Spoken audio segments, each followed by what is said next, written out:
সম্মানিত viewers, electric and sound take YouTube চ্যানেলে আপনাদেরকে স্বাগত জানাই। তো বন্ধুরা, আজ আরও একটা নতুন টপিক নিয়ে আপনাদের সামনে এলাম। তো আজকের বিষয় হচ্ছে লটারি। তো দেখুন, কম বেশি সবাই আমরা এই লটারির সাথে যুক্ত।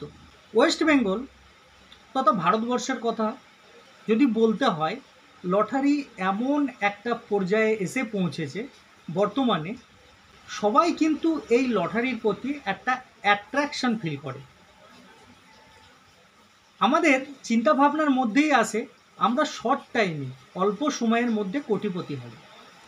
সেই আশা নিয়েই আমরা লটারি কাটি বা লটারি নিয়ে আসি। লটারি কাটার জন্য 10টা সমস্যা আমি আপনাদের সাথে শেয়ার করতে চাই, পয়েন্ট বাই পয়েন্ট। এই 10টি সমস্যা আপনার সাথে কতটা মেলে সেটা অবশ্যই দেখবেন।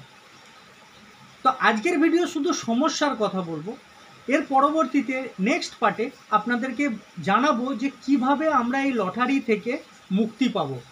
কারণ লটারি আমাদের সমাজের একটা ক্ষতি করছে, মানব জীবনের একটা ক্ষতি করছে।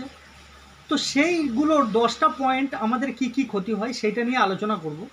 এমনি বলতে গেলে তো অনেক পয়েন্টই আছে, কিন্তু মেনলি আমি 10টা পয়েন্টের উপর কথা বলবো। তো চলুন বন্ধুরা, আজকের পয়েন্টগুলো জেনে নিই এবং সেটার বিষয়ে বিস্তারিত কথা বলার চেষ্টা করি। তো চলুন শুরু করা যায়। 1 নম্বর সমস্যা সেটা প্রথমেই বলবো, সেটা হচ্ছে অর্থনৈতিক সমস্যা। তো এটা নিশ্চয়ই আপনাদেরকে বিস্তারিতভাবে কিছু বলতে হবে না। অর্থনৈতিক সমস্যাটা কিভাবে আসে আমাদের লাইফে সেটা আমরা কম বেশি সবাই জানি। অ্যাকচুয়ালি লটারি কারা কাটে বেশি, কেন কাটে, এই প্রশ্নগুলো আমাদের মাথায় আসতেই পারে। তো লটারি কারা কাটে? যারা গরিব মানুষ, বিশেষ করে নিম্ন মধ্যবিত্ত এরা লটারি কাটে। কোনো বড় লোক বা কোটিপতি মানুষ কখনো লটারির দিকে ওদের এত অ্যাট্রাকশন থাকে না। গরিব মানুষ যারা হয়তো টোটো চালায়, ই রিক্সা চালায় বা রিক্সা চালায়, ভ্যান টানে, তাদের মানসিকতা এমনভাবেই তৈরি যে আমরা সারাদিন 300 টাকা ইনকাম করলাম, তার থেকে 50 টাকা কি 100 টাকা টিকিট কাটলাম, যদি কোনো প্রকারে হয়ে যায় তো আমরা মালামাল হয়ে যাব।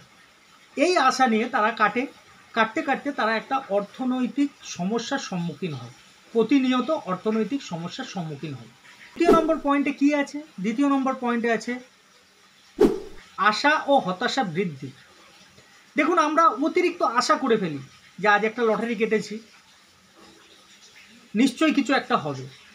যখন সেটাই কিছু হলো না, তখন আমাদের হতাশাটা বৃদ্ধি হয়।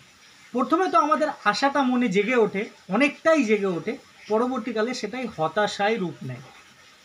তো আশা ও হতাশা দুটোই বৃদ্ধি করে এই লটারি। নাম্বার 3, বিপুল পরিমাণের অর্থ খরচ। বিপুল পরিমাণে অর্থ খরচ, কারণ আমরা প্রত্যেক দিন একটা আশায় থাকি যে হয়তো আজকে আমাদের কিছু একটা হবে, তো লটারির মাধ্যমেই হবে। কারণ আমি একবারে এত টাকা ইনকাম তো করতে পারবো না, তো আজকে যদি আমি একটা লটারি কাটি অবশ্যই হবে। তো এইভাবে আমাদের মানসিকতাও তৈরি হয়, আমাদের মস্তিষ্কও সেম কথা বলে, যার ফলে আমরা লটারির প্রতি আরও অ্যাট্রাকটিভ হয়ে পড়ি বা অ্যাট্রাকশন আমাদের হয়ে যায়। সেখানে আমরা লটারি কাটি এবং আমাদের প্রচুর পরিমাণে অর্থ এর পিছনে চলে যায়। নাম্বার 4, আবেগের উপর নির্ভর। দেখুন, এটাও সেম পরিস্থিতি, আগের পয়েন্টের মতোই কিছুটা। আবেগের উপর নির্ভর করে আমরা চলি, যে আজ হয়নি তো কী হয়েছে, নিশ্চয়ই কাল হবে। তো এইভাবে আমাদের আবেগ প্রবণতা বৃদ্ধি পায় এবং আমরা লটারির প্রতি আরও আসক্ত হয়ে পড়ি। নম্বর 5, মানসিক চাপ বৃদ্ধি। তো এই প্রবলেমটা সবার সাথেই হয়। যখন আমরা প্রতিনিয়ত লটারি কাটি বা টিকিট কাটার পর আমাদের কিছু হয় না, কিন্তু আমাদের অর্থটা অপচয় হয়, সে জায়গায় আমাদের মানসিক চাপ অনেকটাই চলে আসে যে আগামী দিনে আমি কি করব, আমি এত টাকা এর পিছনে খরচা করে ফেলেছি, আগামী দিনে আমার কি হবে। এরপরে নাম্বার 6, সংবেদনশীল সামাজিক সমস্যা।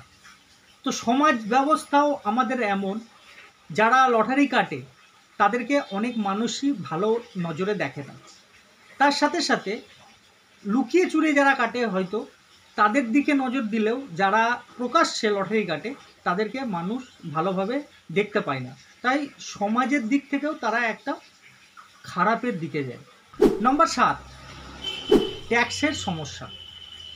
হঠাৎ হয়তো আপনি কোনো একটা বড় অ্যামাউন্ট পেয়ে গেলেন, সেক্ষেত্রে আপনি দীর্ঘদিন ধরে যখন টিকিট কাটছেন তার উপর তো ট্যাক্স তো অবশ্যই সরকার বসাবে। আপনি বড় অ্যামাউন্টের একটা টাকা যখন পাবেন তো অতিরিক্ত পরিমাণে ট্যাক্স সরকার আপনার কাছ থেকে কেটে নেবে, সেটাও একটা বড় সমস্যা। তার কারণ হচ্ছে আমাদের বেশিরভাগ মানুষেরই ইনকাম ট্যাক্স যে ফাইল হয় সেটা থাকে না।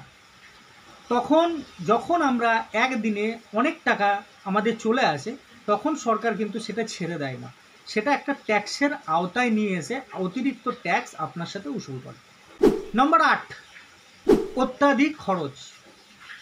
দেখুন, আপনি যখন লটারিতে জেতেন বা একটা লটারিতে একটা হেভি অ্যামাউন্টের টাকা পান তখন কিন্তু আপনি অতিরিক্ত খরচা শুরু করে দেন।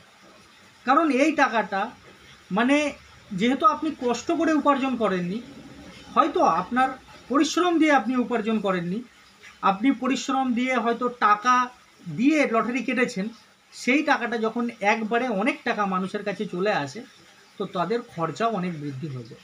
আপনি দেখবেন যে যখন আপনি টিকিট কাটেন তখন কেউ দেখে না, কিন্তু আপনি যখন একটা বড় অ্যামাউন্টের টাকা পেয়ে যাবেন তখন পারিপার্শ্বিক মানুষ আপনার সাথে আসবে, কথা বলবে, দেখা করবে এবং বিভিন্ন ধরনের অফার আপনাকে দেবে।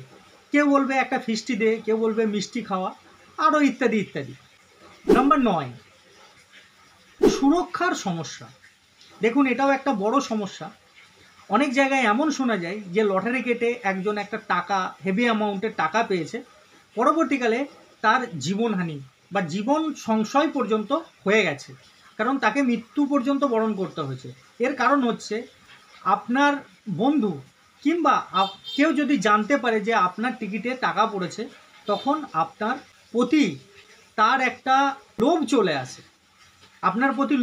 আসে, এবং সেই টিকিটটা সে যে কোনোভাবে আপনার কাছ থেকে নেওয়ার চেষ্টা করে। সুরক্ষার সমস্যাটা হয়েই থাকে বা হয়েই যায়, এমন ঘটনা অনেকই ঘটেছে, বর্তমানে আরও অনেকভাবেই ঘটতে পারে।